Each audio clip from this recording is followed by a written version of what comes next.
looking for ways to not become the victim of a crime. It's really top of mind for people these days since the most recent murder of an Ontario realtor happened in August. And I've had people constantly reaching out to me in the last few weeks asking me for assistance with team meetings, groups, get-togethers, courses. How do we help our agents be more safe in the job? And it's just the strangest thing. I've actually been meaning to put this post out for quite a while, and I was really affected by the death of Miss Anita Mui. She was a Century 21 agent in Ontario and was murdered in August. There is actually a warrant out for the person or a suspect in the case, and a couple other people were arrested in relation to the case. Maybe it's too early for the investigative team to tell us more, and that's okay. We don't need to know more. What we do need to do is find ways to keep ourselves safe. And I'm not saying that Miss Mui didn't do things to keep herself safe. Sometimes these horrible things just happen. But my goal as a former police officer and now realtor is to help agents and admin staff and their brokerages become safer by just implementing basic day-to-day business practices. There's really no reason for us to do some of the things we do as realtors, and it was really odd to me after being a police officer to see some of the things and some of the situations I've put myself in, and I know others feel the same because I talk to people about this on a sometimes weekly or 3 times a week basis. Especially now with this recent event. It's just a horrible crime.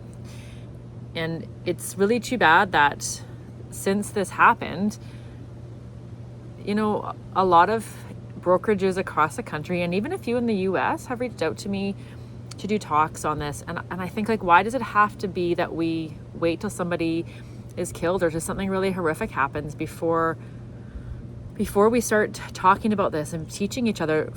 Friggin' realtor safety should be mandatory. We learn how to calculate mortgages in the real estate course. I mean, I think there's 3 or 4 chapters, and I'm not saying that information maybe isn't important, but the focus is really great on calculating mortgages. It was my biggest stressor, and calculating balance sheets. I haven't had to do that since I got into real estate. I get a mortgage broker to do it, or I get an accountant to calculate business balance sheets, because it's not my forte. It's not my expertise. Realtor safety, that's my expertise. So why are we just focusing on this now? Because something bad happened? It's like when there's a rule that's been implemented in a workplace because somebody did something dumb. I know when I was in police training, somebody got drunk one night and peed in a water fountain. Well, the next day there was a new rule about no peeing in water fountains. Well, thanks. That shouldn't have had to be a rule, but stupid people do stupid things, and then we're left with the fallout of that. And this most recent event, I really, I don't know why. I do know why it bothered me so much, the death of Miss Mui. Sometimes these things surprise me and how much it impacts me. My husband asked me what was wrong within the day or two after, and I told him about her murder. I think at the time she was missing, and then we found out that she had been murdered. And he's like, well, why? You don't know her. And I said, it doesn't matter. Something like this can still impact you. She's involved in the community. She's, got a family. And those are things that all of us can relate to. We have families, whether we're parents or just involved with our family or our friend group in our community, in our schools, in our organizations. And so this does hit home. It hits home because, we go to remote places all the time to talk to people. Sometimes we don't know who we're meeting. Sometimes we go to remote places where there is no cell service, where there is no ability to reach out to somebody quickly if you need help, where no one will hear your car honking or your alarm blaring because you're on 10 acres, which is what we can assume happened to Miss Mui. There isn't a ton of information. And again, like I've said, it doesn't really matter. It matters what happened to her. I don't mean that in an ambivalent way. I just mean that it doesn't matter what happened. We need to ensure that we put safe practices in place on a regular basis so we can do our very best as realtors and people in society. This can go for many jobs. Just put best practices into place to keep ourselves safe. My mom was a home care nurse. She had to go into people's homes and sit with them on their couch and do all sorts of medical examinations and give them medicine and all sorts of stuff. And sometimes they were terrible places and sometimes they were unsafe. It's not just realtors, but it's just because I am a realtor on Vancouver Island that I'm speaking, to people, but to realtors, to their brokerages, to admin staff. Like, let's start focusing more on this. Let's get people trained. It's within 3 weeks of Miss Mui's murder, there were agencies from all over reaching out to me, and notices going out across boards about being safe. And again, I just don't understand why we're waiting to talk about this until something bad happens. But it is the case. So now here we are. It's September. It's Realtor Safety Month, as declared by the National Association of Realtors in the US. Some associations in Canada are also declaring it Realtor Safety Month. My goal all summer was to implement a really good realtor safety campaign for September.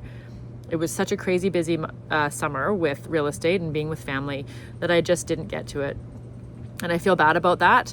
I feel bad that I don't have a stronger campaign for people and a lot of really great information to help people moving forward. But that is my goal and that's my focus. I've been meeting with business coaches and podcasters and all sorts of people, and I'm really going to focus my energy on, outside of my family and my real estate business, on helping people become safer in real estate. And if it helps other people in other areas of life, then that's even better. I actually meant to wait till I get my hair done, but I didn't have time to get my hair done this summer. So I have lots of grow out, and that's just the way it is. Nothing can be perfect, and that's not what we want. So I am going to, I'm going to continue with these. I've said it before, but I have newfound energy for this cause and for helping keep you all safe. So please subscribe to this channel, share it with others. Let's start the conversation, ask questions, tell me what you want to know about realtor safety. There are 1,000 things we could talk about. I do teach a course in BC that is a real estate board course that people get credit for, but I also talk to lots of brokerages. I'm talking to 2 next week. I talked to 1 this week, 2 the week before. I have another one in the US that's trying to set up something for me in October, a realtor safety course in Nanaimo at the end of October for our local agents in the Vancouver Island Real Estate Board. We need to keep this momentum. I don't want to keep mentioning murder and death because this is not fear-based. That's not what we want to focus on. We want to just focus on keeping regular daily practices. It's like you get up in the morning, you brush your hair, you brush your teeth, you have breakfast, you have coffee. I don't have coffee. I don't move before I have coffee. You do the same things every day to get ready for your day. So why are we not doing the same things every day in our real estate business to help keep us safe? Very basic things. And we're going to break it down bit by bit over the coming weeks, days, months, years. We're going to keep this going no matter what. I started in on this topic when I got my real estate license 7 years ago, and I have been building it and building it. And after this most recent homicide, it's just like, I have everybody's attention. Everybody's attention is on real estate safety, and I'd like to keep it there so we can help each other and avoid this in the future.